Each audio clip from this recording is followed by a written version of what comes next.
Howdy fellas, with it being now more than 5 years that Red Dead Redemption 2 has come out, I'm going to talk a bit about the ultimate DLC that Rockstar could have given us if it wasn't for them making GTA 6. This DLC wouldn't come from the depths of the earth like Undead NIghtmare did with their zombies, but from the vast parts of the galaxy. We have seen little sneak peeks already in-game of these extraterrestrial visitors, who in this possible DLC will be attacking the frontier, making the name of the DLC Cowboys vs. Aliens.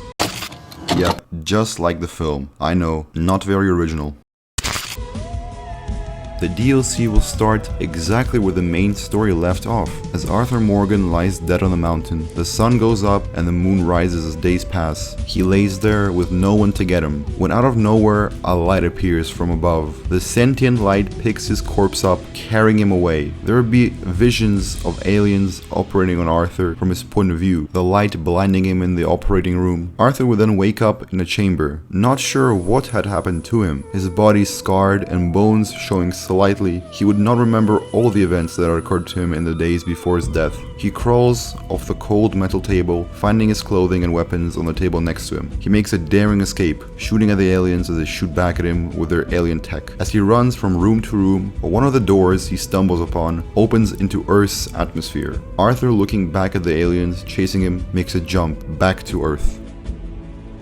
Arthur would fall from the abyss, waking up on the shores of Roanoke Ridge in the year 1907. At first, everything would look normal, but as he looks towards the sky, he would see the ginormous alien ship hovering in the sky. Instead of the sky being blue, it would be green with the lightning coming from all around it. This is where the main story would start, of Arthur venturing all over the alien frontier trying to find John Marston. As he visits every town and city, he would see how much they have changed. Now that these extraterrestrial visitors have started their invasion, towns like Van Horn, which travelers would ignore on their journeys, are now outposts, welcoming humans and one of the last settlements fighting back against the aliens.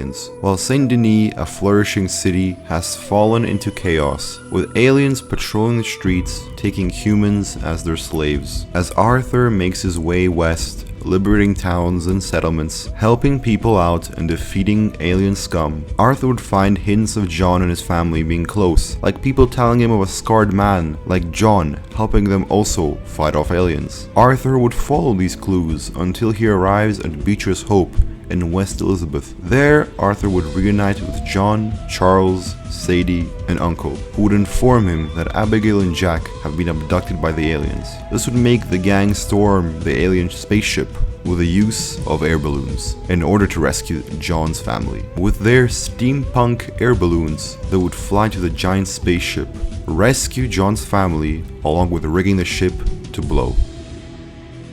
With the landscape undergoing a large change, with towns falling into enemy hands and green fields turning into war zones, so do the little things like the weapons and items in-game. To fight these superior powers from space, the people of the frontier will be in need of new weapons that will allow them to fight on the alien level.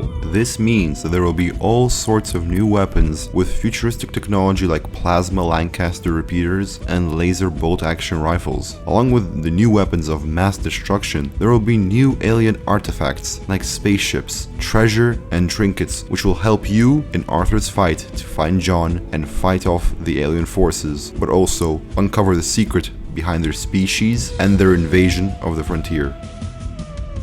With a new common enemy in the frontier, new alliances are made, with lawmen and outlaws taking up arms against the aliens together. These groups of survivors will be seen in random events, with all humans uniting to fight the invaders. Random events would range from settlers, lawmen, outlaws having dangerous encounters with the visitors, or aliens randomly attacking Arthur on his journey to find John and his family. However, this does not mean that there won't be humans that will be happy to double-cross you. Just like in Undead NIghtmare 2, there won't be only one type of enemies, but but multiple, with alien hounds and bigger, scarier extraterrestrial enemies. This will make combat more exciting and keep you guessing what these aliens will throw at you next, maybe even alien horses. And so my rambling about my theory on the ultimate DLC for Red Dead Redemption 2 ends. I think it would be an unexpected switch up for Rockstar, so they wouldn't have to replicate Undead NIghtmare, and so they could also follow up their larger than life game with a larger than life DLC.